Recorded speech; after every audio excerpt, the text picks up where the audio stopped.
All right. Good morning, everybody. Thank you all for joining us. My name is Rob Hope. I'm director of ReWork The Bay, an initiative that brings together leaders in workforce development, economic justice, and philanthropy to advance collective solutions for a diverse and equitable Bay Area. We focus on 3 areas of work at ReWork The Bay: increasing the number of quality empowered jobs in our region, increasing equitable access to those jobs, and increasing the availability of affordable supports that we all need to be successful at work, like housing, transportation, childcare, and food security.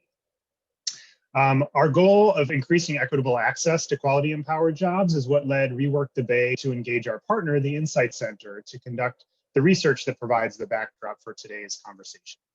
We believe that the workforce system has an integral role to play in a future where women, people of color, immigrants, and refugees have full access to the opportunities, rights, and protections needed to overcome the economic fallout and systemic threats to health and safety. My colleague Kyla is going to drop the link to the report from that research in the chat. If you haven't had a chance to review it yet, I definitely encourage you to check it out. Even if you're not doing work in the Bay Area, it offers a fresh and thought-provoking take on the challenges and opportunities of imagining a workforce system grounded in racial and gender equity. And it's an analysis that could be replicated in other regions around the country. So we have an incredible panel of leaders with us today to share their perspectives and engage in a dialogue around how we can come together across sectors and silos to ensure that when our economy comes back, our workforce system can more effectively break down obstacles to economic opportunity for women and people of color. Before we get to the good stuff, I'm going to do some obligatory housekeeping. First, we are recording today's session. It's also being live streamed on the Insight Center's Facebook page. And we're in webinar mode, so all of your lines have been muted and your cameras are off, but please don't let that stop you engaging with the panelists today. So you can use your Q&A box to ask questions that come up for you over the course of the conversation. We'll be tracking them and we'll have some time to come back to audience questions at the end of the session. If you experience any technical difficulties, feel free to chat the panelists using the chat box for support, and we can help you out. And finally, we are offering closed captioning for today's session. So if you want to toggle that on or off, there's a closed captioning option at the bottom of your screen. Okay, so with that out of the way, I'm very excited to introduce Isa Villarosa, Associate Director of Policy and Advocacy at the Insight Center for Community Economic Development. Based here in Oakland, the Insight Center is a national research and economic justice organization working to unearth and address the root causes of economic exclusion and racial inequity to ensure that all people can fully participate in the economy and have the freedom to bring their full selves to our diverse nation, regardless of zip code, race, or gender. The Insight Center is also a close partner and frequent collaborator with ReWork The Bay and member of our other, and many of our other funder member organizations. So I shall be kicking us off with a short presentation, then moderating our panelist discussion. As with all of our speakers, we're doing brief bios verbally, but also sharing full bios in the chat for your reference. Isa, please take it away. All right. Thank you, Rob. Thank you, Kyla. And Jamie is also with us, keeping things going behind the scenes. And I am here to do the easy job of making the case for why.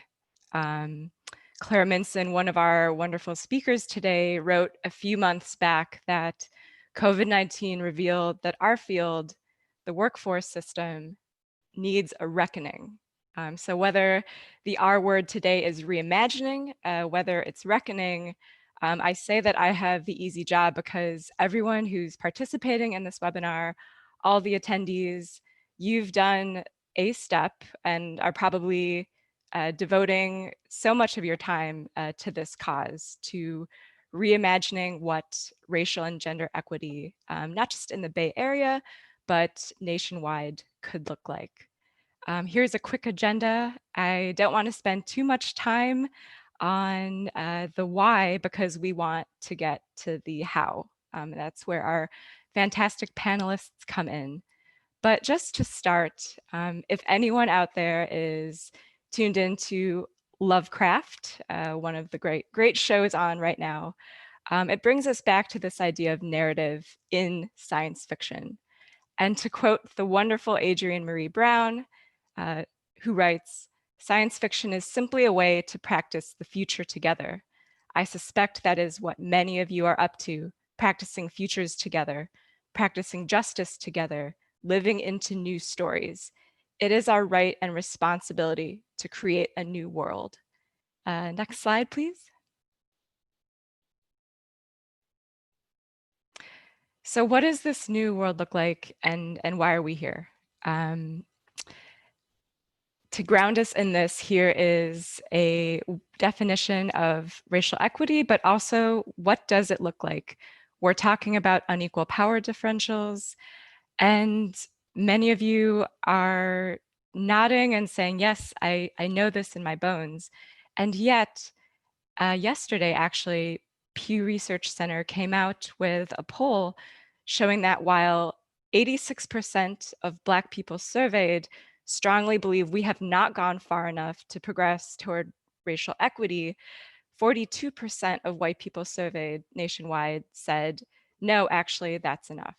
And I say this because while we are all here together in this space, odds are that we work with someone, live with someone, and love someone who is part of that 42%, right? So what does this look like when I say unequal power differentials? Next slide. This, apologies for the tiny text, no need to read every single one of these boxes. This is really just a quick glance at a document that we did as part of this project called Steps and Stops. You may have seen similar documents. This is based on one from United for a Fair Economy, who did a national look at this. But essentially this tracks here we see over the past century, but we actually have a longer document, which we'll send to you all after the webinar, going back 500 years. Everything from the gold rush, when folks of color were subjected to a foreign miners tax, to the redlining for several decades that we know still happens today, extracting wealth, building walls. And yet at the same time, wealth was being built largely for white men. And next slide. While Steps and Stops was created before COVID and before this pandemic, we have a sense of where we are. This is BLS data documenting unemployment by race. The media, certain leaders of our country might say that we've passed the worst, that we've recovered, but simply factoring race, not just gender, which we'll do later on, really shows that no, actually the rules of our economy persist in worsening outcomes, while Black, Latinx, and Asian unemployment remain at unprecedented highs. We see that white unemployment in the span of 4 short yet so long months has basically been cut in half. So what does this look like at a local level? Next slide. The data here, which is also from the report that this webinar flows from, is from Insight's Family Needs Calculator. And what the needs calculator is, it's essentially a more realistic cost of living, because as we know, the federal poverty measure is woefully inadequate. It's a several decades old formula. And using this formula, the Family Needs Calculator, we found that 1 in 3 Bay Area households is unable to afford basic needs like housing, paying the bills. And this is 2018 data that you're looking at. We actually just got new data for 2020, and no, things have not improved. In certain neighborhoods in San Francisco, for example, where large Black populations are, the unemployment rate can actually be about 5 times greater than in other parts of the city. So it's not just about looking at counties, looking at cities, right? It's about drilling into these specific neighborhoods. Also in San Francisco, when we looked at our 2020 data for a single parent with one preschooler and one school-aged child, that parent would actually need to make about 20,000 more compared to 2018. So we definitely see that while unemployment remains a challenge, wages are stagnant, but the demand remains. Next slide. And why is this so? We know that folks are working so hard in multiple jobs. In San Francisco Metro, the #1 job we found, the most common job, is a personal care aide. And yes, the median wage is $11.68 an hour. We have a big election coming up. Some of y'all may have already voted. And in looking at our ballots, it's really important to look at what are decisions, what are leaders, who are leaders who can make these wages actually livable. There was a wonderful campaign by our friends at the California Domestic Workers Coalition trying to get more workplace protections for personal care aides in the state. These are largely women, because I mentioned earlier that gender and gender equity are a gigantic part of this. Over 60% of personal care aides in the state of California are women of color. And when we combine this data with the narratives, this idea that women's work is easy, that it should be unpaid, this is what we get. We get a chasm of inequity. Next slide. I mentioned narrative, and we'll be diving deeper into this. We have our wonderful panel. Ken Oliver has dedicated his life to criminal legal reform. And as we have seen for many years, we're seeing that the same policies and actions that unjustly criminalize folks of color also allow their devaluation in the workforce. What I mean by that is, while we passed Ban the Box in 2018, we really haven't seen the full promise of that law.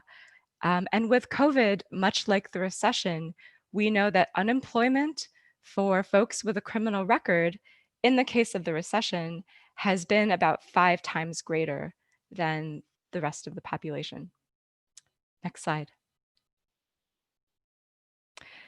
All right, well, I'm wrapping up the quick case of the why. And why does this matter for workforce? The one takeaway from all of this is that workforce doesn't live in a vacuum and that we have power. Quite often when we were in discussions with stakeholders over the last year and a half, there was time and time again an acknowledgement of an absence of power. But if anything, one, we're seeing really encouraging signs from our workforce partners. Chris does incredible work in the South Bay. Wonderful things are happening across the state, but yet we need all 45 of California's workforce boards to do the same thing. I use an image of fire for this slide because across the state right now, there are over 2,000 incarcerated persons keeping us safe. These are men and women paid sometimes $3 for the work of what should be much more at this time in this unprecedented fire season. There was recently a law passed and signed by the governor, making it slightly easier to enter the workforce as a firefighter after incarceration. But we know that that law doesn't touch on, say, discrimination in hiring and a whole host of other barriers. So here we are at this moment in time, and without further ado, let's get to our panelists and get to this discussion of what can be done. All right. Hello, everyone. I'm just going to do a quick intro. As Rob mentioned, we will have full bios in the chat if you want to check it out. But let's dive in. Here with us today is Ken Oliver, Ken is the Director of Business Development at the CROP Organization, a nonprofit foundation with the goal of healing communities and reducing the rate of recidivism. A paralegal and former policy director at Legal Services for Prisoners with Children, Ken brings more than 28 years of direct experience with the criminal justice system. He was a major catalyst for landmark litigation to end the use of solitary confinement as a status-based deprivation in California. As a result of his litigation efforts, Ken's life sentence was recalled, and he was released from prison early. He remains a member of All of Us or None, a grassroots civil rights and human rights organization fighting for incarcerated people and their families. Also here with us today is Claire. Claire Menson has 10 years of experience in the nonprofit sector, specifically in workforce development and mental health counseling.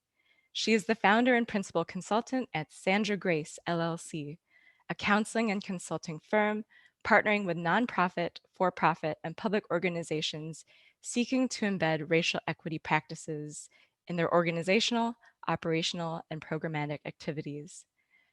And finally, last but not least, we have Chris Stadleman, the Executive Director of the Nova Workforce Investment Board in Silicon Valley, California. Chris has been a leader in workforce development for 3 decades in 4 states. She was the previous CEO of the Workforce Development Council of Seattle-King County, and she's held leadership positions in statewide programs, including in Colorado and Ohio. I'm so happy to have you all with us today. And just to open things up, to get this discussion going, as we saw COVID-19 and the nationwide call to end police violence and the killing of Black people has really just held up a magnifying glass to issues that we've long known to exist. So how has this national conversation on racial inequality impacted the work you are doing right now? Ken, would you like to kick us off? Sure. Thank you for having me here. I'm honored to be here with this panel to talk about these very important issues facing our community and our country at large. To answer your question, I think it's informed the work that I do in the communities that I serve in 3 very specific ways. It's informed me as an advocate and a policy person and workforce person for the urgency of today and what's going on, the urgency to some of the issues that we face around economic and health disparities in this country. It's also informed me to listen to people and understand the anxiety and the fear that exists amongst the communities about tomorrow, about the future, and what ways can we as people in the nonprofit sector and the social service sector pivot and address some of those fears and anxieties to allow people to go on to live. And me personally, on the other side of that coin, it's also informed me in a new way of hope. Some of the conversations and narratives that I've heard from people in the social impact sector have been very invigorating. To know that people care to this degree across this country and the state of California has given me a cautiously optimistic hope that I hope over the coming months and years becomes realized. Thank you, Ken. It's great to have you. Chris, what are your thoughts? I have to unmute. First, I want to thank you for your invitation to be here on the panel. I really appreciate it. I would say that what's going on in this current moment has impacted my work in 2 ways. The first is really kind of parochial about workforce boards. The California Workforce Association and the 45 workforce directors that are part of that have really felt freed to have this discussion, where before we were entrenched in the minutia of the Workforce Investment and Opportunity Act requirements and mega bureaucracies. We have recently decided that in our strategic planning efforts for this coming year, we're focused on 3 areas. The first is racial equity and justice. The second is access to broadband and technology. And the third is the jobs deficit, which in any other world would be the only thing we'd be worried about. So it's great that we can now focus on what's happening around us rather than just what's happening in our funding silo. The other thing I want to offer is that for the first time ever, I see hope that this isn't just a public sector problem. For the public sector to put our heads together, throw money at, and figure out that suddenly it's apparent that some of the real reform has to come from society at large, and that means the private sector too. So workforce boards have those two sides of the table, the public and the private. So we're free now to have these discussions and talk about solutions that go beyond our table, deep into the private sector. Thank you, Chris and Claire. Yeah, I join my colleagues in saying thank you for the invitation to just share my voice and lend my perspective to the conversation today. I chose to leave my full-time job because we were in a moment, I recognized the moment that we were in with the murder of George Floyd. The murder of Freddie Gray 5 years ago was what really compelled me to want to really lean more intentionally into these conversations.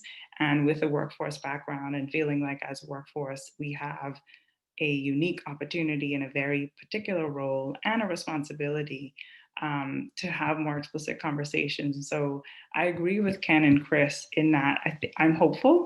I feel very hopeful that we are at least having, or at least willing to have, honest conversations about the impact of anti-blackness and racism and white supremacy on economic equity and economic mobility for communities of color across the country. And so the national conversation really has allowed me to lean into the work of supporting individuals and organizations who really want to transform their lives and systems that they work in and around. Thank you, everyone. And just to dig into this deeper, I recall being at a workforce board meeting, and the idea of pushback to this notion that we should work across silos, that we cannot have workforce system change without criminal legal change. It shouldn't have to be radical, and yet it feels so, right? So thinking about that intersection, workforce and the criminal legal system, how can that intersection be made better? And how can those sorts of conversations between stakeholders in those fields be improved? Ken, what are your thoughts? Sure, that's a great question. I think that the number one thing that we in the workforce development field and the employers have to understand is the need to understand and listen to the people that are proximate to the problems that we face as a community. If you don't do that, then you remain in those silos that you spoke to. And I think that people that are proximate to the problem understand the holistic need to address a wide range of problems, not just work specifically, because work is tied to housing, right? And then housing is tied to health, right? And so all of these things kind of intertwine.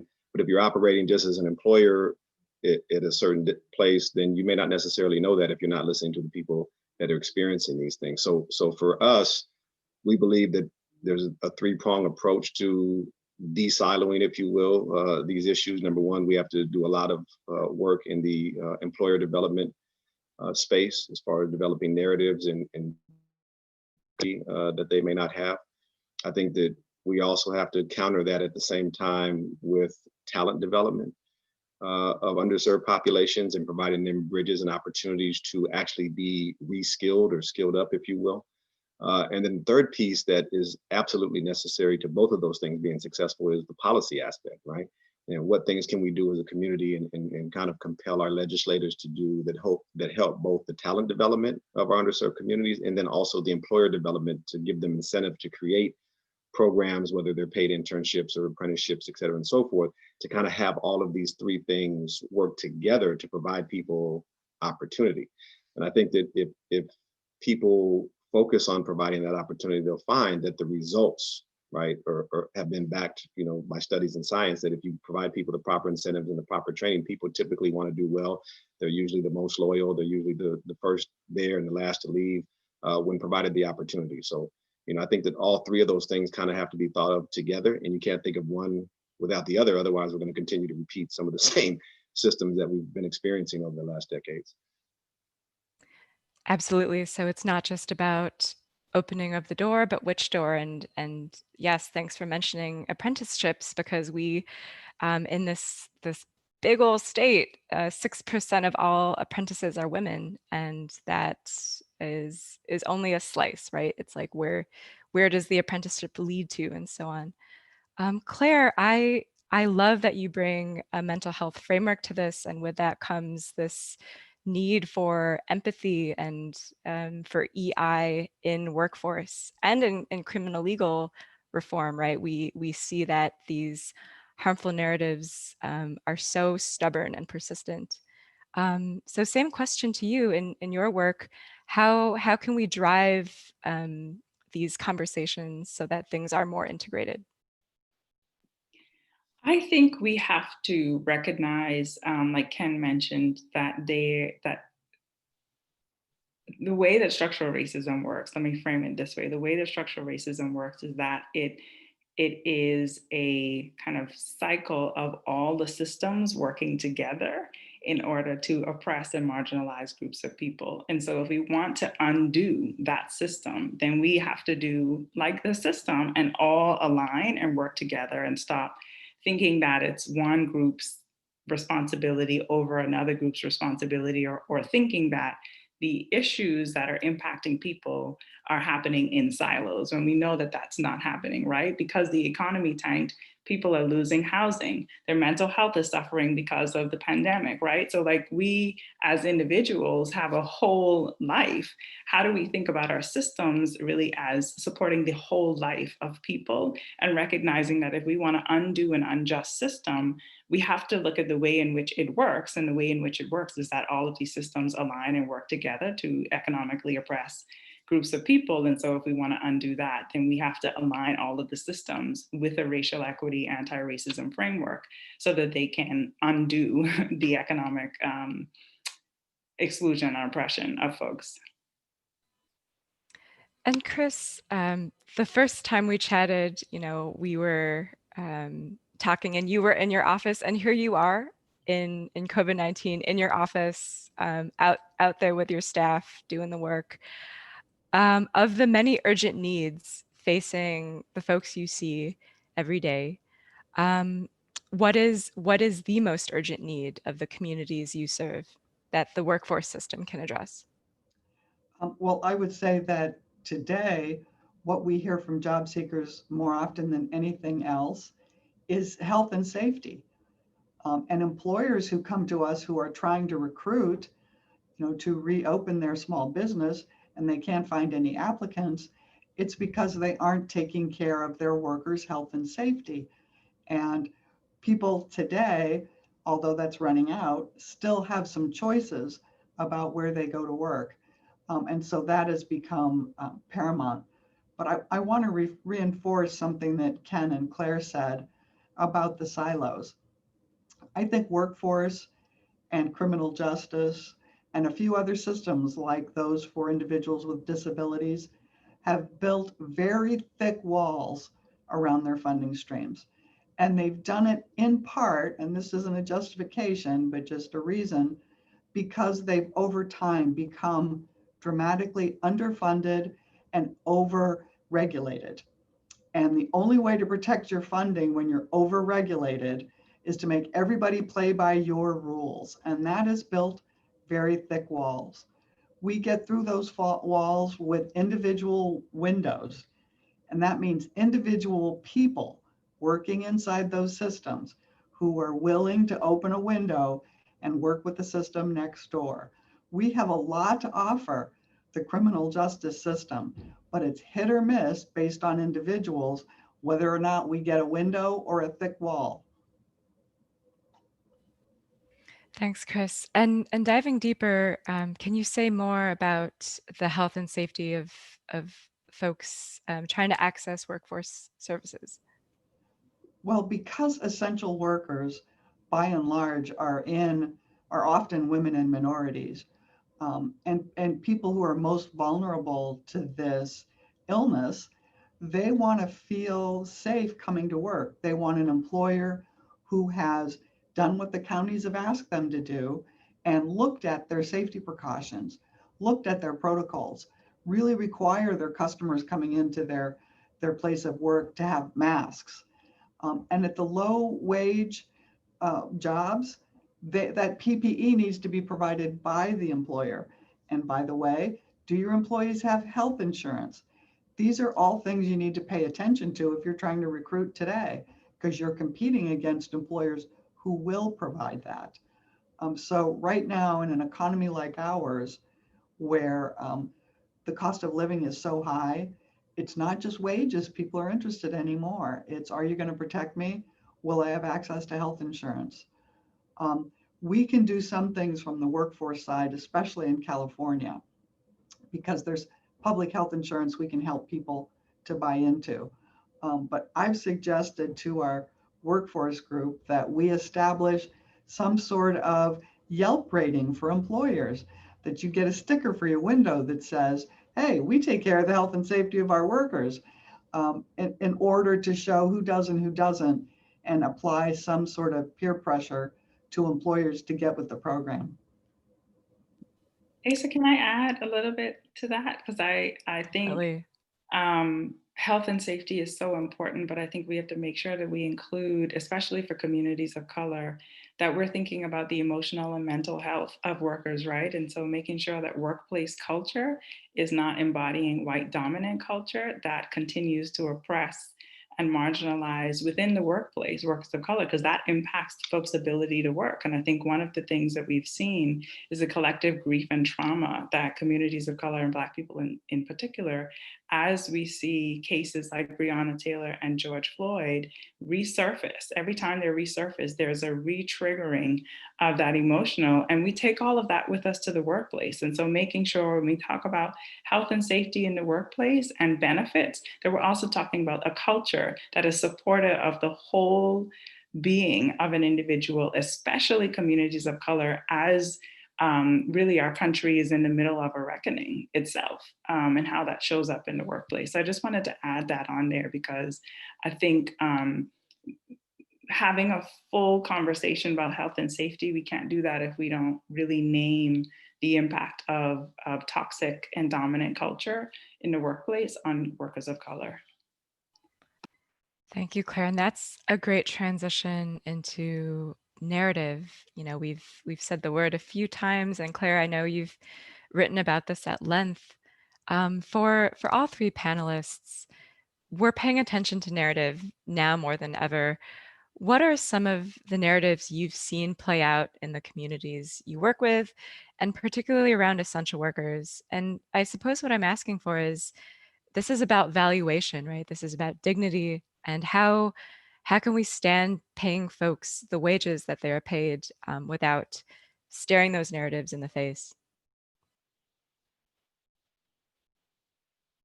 Claire, did you want to share?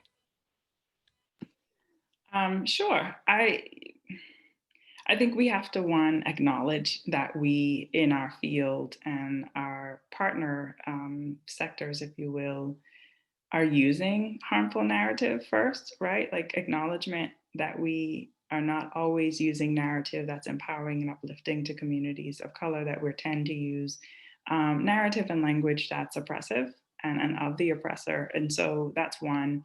And then two, from that recognition, work to really identify narratives that are empowering and uplifting.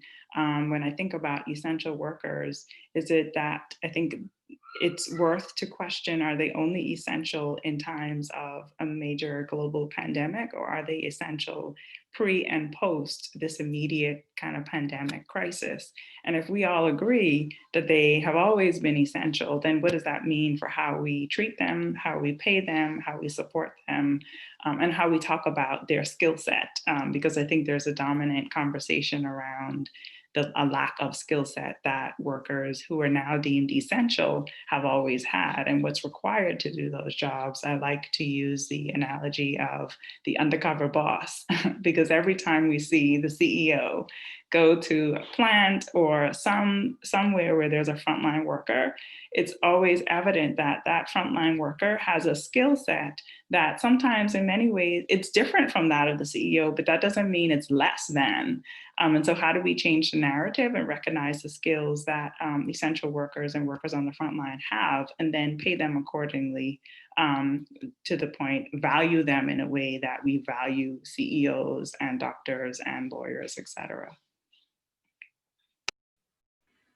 Thanks, Claire. And Ken, going back to the example of fighting fire in California, I think that's a perfect example of the extraction that the system can do. In your work, how can we fight this? Well, it's tough. I mean, we try to make inroads with policy, which, has sometimes marginal effects. I mean, the governor did sign something that helps us put people that have fought fires inside the prison environment on behalf of Californians and put their lives at stake.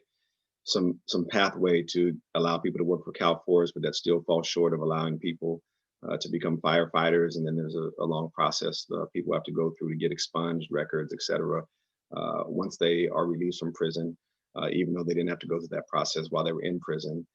So that's difficult. And I think to go to the question of the narrative and understanding in the work that we do is this incessant everyday fear, specifically, for Black men and women, of constantly and perpetually being painted in this society in this moment as the other, having our talent and genius marginalized in ways that probably are unprecedented, not only in workforce, but in society in general.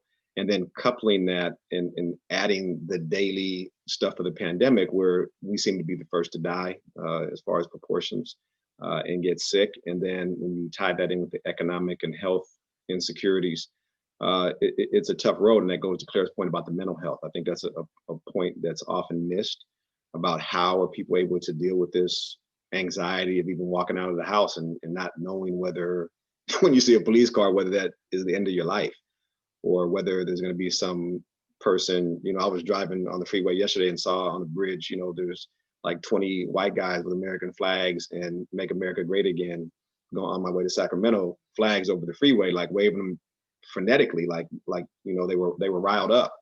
And I remember that quick moment of fear, even though I was going 60 on the freeway, like seeing that, like ran a thought through my mind. And so we as a community live with that on a daily basis. And I think that can't be overemphasized enough, because to do that and then deal with what's going on in the economy and the workforce is a heavy lift. And I think that we need to make space for those conversations, to Claire's point.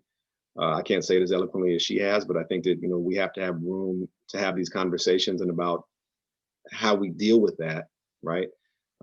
Through equality systems and restructuring it, and really going back to that proximate leadership and that the inclusive impact that we're looking for, asking people who don't live with that to make space, not to be erased, but to make space at the table for these conversations, and then actually be willing to follow through with what the people or the workers are actually saying, rather than thinking that we're siloed and we have the answers for this particular community, which we see often in the social sector. So, I would just add that that's kind of the narrative that I see regularly, and I think those are some of the things that we can do to make stronger inroads. Thanks, Ken. And Chris, adding a layer of gender to this analysis, we've talked at length about the challenges and the discrimination facing women, older women trying to access workforce opportunities. Can you talk about the narratives at play there and what you and the staff are doing to combat that? Well, I have to say, from the beginning of time, it seems that low wage occupations were always filled with women and minorities, to the point where you have to believe that the reason they're low wage is because they were filled with women and minorities, because women and minorities have been kept out of the higher paid jobs. So we begin really with our own words inside our own system, which means both the job seeker and employer side, and talk about the fact that talent is everywhere and opportunity is not. So what do we do about that? Well, when we go to the private sector, we want to talk to the talent folks, not the charity folks. That it's our job to identify talent, assess talent, and develop talent, and then place it where it's appreciated. So we can change the way we speak to employers. You know, you need talent, we have it. This isn't about charity. It's hard to get the economy at large to reevaluate the wage structure that we're in right now. And some of that is about a lack of worker power and worker voice, and how, you know, access to power has really been handed to the people who have a lot of money to buy that access, and it continues to get worse. So we've been at all the tables we sit at talking about recovery, about economic recovery, trying to say that after the last recession in 2008 and 2009, things got worse for workers. You know, work became less about job and more about an expensive commodity that needed to be minimized, and that we need to reverse that. The, you know, income inequality and even the racial unrest, a lot of it is about that economic justice and injustice, and we need to attack that head on. So Luther Jackson, who works at Nova, created new words around that. We don't need an economic recovery. We need an economic renaissance. It needs to be rethought, reimagined, reborn from this nightmare. A lot of powerful R words, and I'm going to start throwing in some questions from our audience as well. So for all panelists, what are some steps workforce development systems and organizations can take to address racial equity? How do we move away from an individual perspective to a systems change perspective? And I think we've touched on this in bits and pieces. Anyone have things to add? I'll just go back and advocate once again for my employer's Yelp rating. I think we do need scores about opportunity and equity for employers. I don't think, given our current environment, we're going to get the regulations we need soon, although that might be a long-term, really important goal. In the meantime, what we've got is peer pressure. And we see in Silicon Valley that impacts tech when other things don't. That peer pressure and that bright spotlight on what they're not doing. So I think we can start there. Absolutely. And from your vantage point, Chris, if you could send a note to Yelp, that's a great idea, right? Because we have this attention economy, we know it's there, and yet that's not what they're trying to solve for. But that's fantastic. Ken, Claire, Can I any add thoughts? something? Yeah, I wanted to add one thing to what Chris said, and she said it well, is, you know, I want to go back to that word about proximity, right? And having folks attempt to find solutions without being proximate to the communities they claim to serve. And so it's difficult when you're in that silo or ivory tower, or whatever you want to call it, to come up with adequate solutions that enrich both the employer side and the community side if you're not listening to the community, which you are purporting to provide a pathway to, right? And so how many of us in workforce are actually going down into the communities and listening to the folks and asking them what their needs are, not only listening to them as a voice, but also giving them the capacity and the agency to have leadership and to actually make decisions in designing programs or protocols or systems for their own community. You know, it would be unheard of for us to, in the private sector, to design products without understanding our customer base, right? Without going down the trenches, taking necessary surveys, talking to people, and even in many cases, you know, focus groups and having customers participate in more active ways. I don't think that we do that enough out there. And I think that if we do that more, I think we'll find real value. And I think that we enrich ourselves as employers and as community members if we make a conscious effort to actually make way to listen to people that are proximate to the problem, or at the very least, for us to get proximate to the problem ourselves, right? Which means getting down in the trenches and understanding what we're looking at, rather than thinking because we, have 5 degrees that we have the answers for the people. It's a major Achilles heel. Yeah, and I would just add, and I say this all the time, we are talking about systems change, but people drive systems.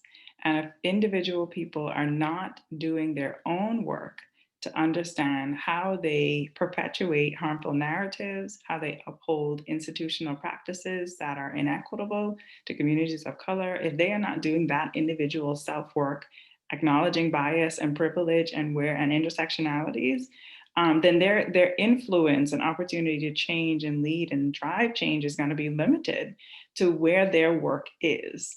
And so, yes, we are talking about changing systems, but we have already heard that people drive systems. And so people in the field have to acknowledge the harm that they've done. We've done some amazing work, but we have to acknowledge the harm that we've also done, and the power that we hold as an industry. So we tend to disempower ourselves and give it all to the employer, but we can decide which employers we want to partner with based on their practices. We can decide how we want to give voice and share power with the participants and the folks and actually the talent that we are serving, right? We can choose to create space on our nonprofit boards for folks who are proximate and with lived experience for whatever group subpopulation that we're working with. Those are choices we can make. And I think if we really recognize the power that we have as an industry and as a system and as an ecosystem that is workforce, then I think we can be better positioned to really undo the systems and the challenges. But it starts with our individual work, and then we figure out, like, okay, what can we change from what the problem we've created and or upheld. Thanks, y'all. And a couple more questions. One is, we often hear from workforce orgs that recruitment and retention is an ongoing issue. What are some strategies the panelists can share to help with recruitment and retention?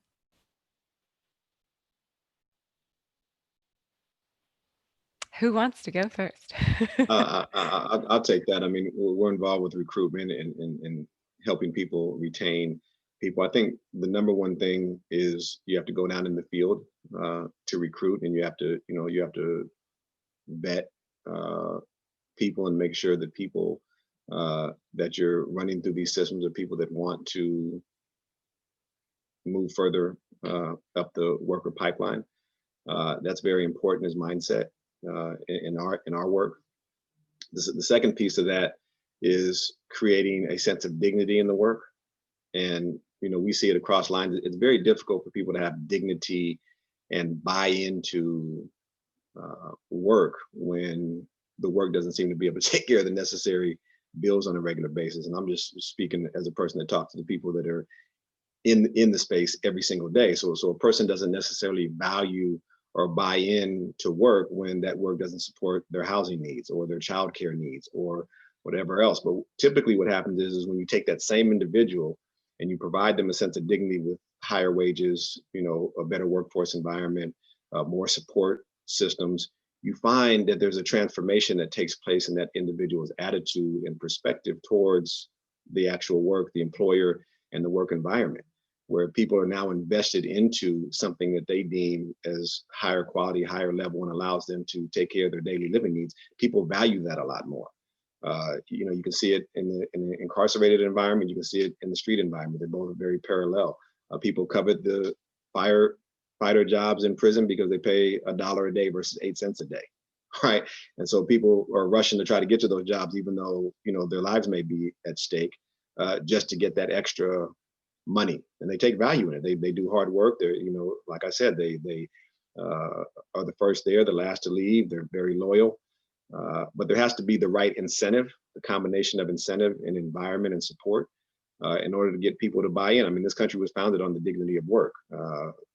So if there's no dignity, it's hard to get people to buy in, at least in the communities that we serve. I'd like to address that from a practical side. That as far as recruitment's concerned, what's your word of mouth? People vote with their feet. So if they're not coming to you, do you have what they need? Do you know what they need? Do you know where they are and how to reach them? We find that our best recruiters are previous customers who are successful. And they send everybody else who needs us to us so that we don't do a lot of, active recruitment. On the retention side, it's really for us to, because we have a performance metric on it, about managing expectations. People need to understand what's going to be expected of them on the job. What's the culture going to be like? They have to have a plan B for when they run into trouble rather than just going home or, swearing at the boss. They have to understand and be prepared for what they're walking into. And we like to prepare employers as well. And it's not that our customers have anything wrong with them, but we expect our employers to live with the job description they've given us and not to create, false expectations about what people are going to be expected to do when they get on the job. So for recruitment, go check out your word of mouth, and on retention, have the right expectations. Thanks, y'all. And the wonderful Heather from Solano is with us today. And she asks, many workforce agencies are currently overwhelmed. We seem to be in the space of crisis after crisis. How can we work past this? And what are some easy steps to move toward this goal that we all believe in, while balancing the capacity of those working within the systems? Because we know that many of these ideas require many conversations and rolling up our sleeves. Claire, I see you nodding. Do you have a thought? Yeah, I was processing the question, which is a good one. And my initial reaction is, we don't practice what we preach in our own field. So, if we say that there's value in the work that we do, then we also need to be funded adequately so that we can have enough staff to actually do the work, and then think of it as a continuum, right? There's always going to be a level of crisis. Right now, we're just in like a world of crises, like constantly. And so how do we factor that into as we're designing and thinking about staffing? How do we factor in, like, we know there's going to be a need for a crisis response and immediate response. And how do we think about our other staff? Like, how do we think about it on a continuum is how my mind is thinking of staff and what we're thinking about and how we do the work. Like, you have to meet the immediate need, but you also have to think about the systems change, because if you're not, then you may be unintentionally perpetuating inequitable practices and ultimately inequitable outcomes, which is what people don't want. And so I think one is just practically like practicing what we preach and making sure that we are adequately funded. And so that means having conversations with funders or even with ourselves in terms of what can we realistically do with the funding that we have, and not overpromising or not allowing funders to co-opt us into taking on more work, right? How do we then think about just holistically where the country is right now and what are the needs, and how do we, within our various roles and kind of lanes within a particular locality, how do we think about what our work is versus who can we partner with to do the larger work? So a really practical example is working with an organization, and they're trying to figure out, how do I meet the immediate need of the young people that we're serving, while also like addressing these systemic challenges of transportation, right, or childcare.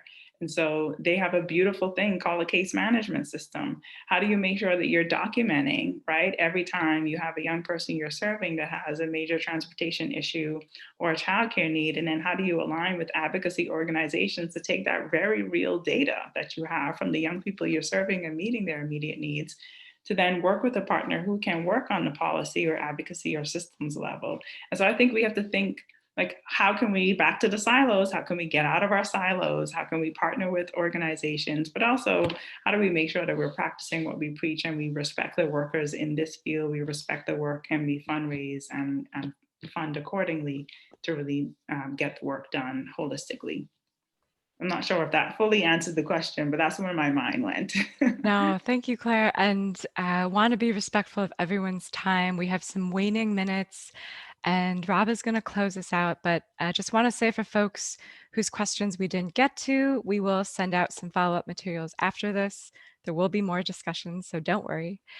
For the wonderful panelists, if you could share out one brief major takeaway, like what is one thing that you want folks to come away with today? Chris or Ken?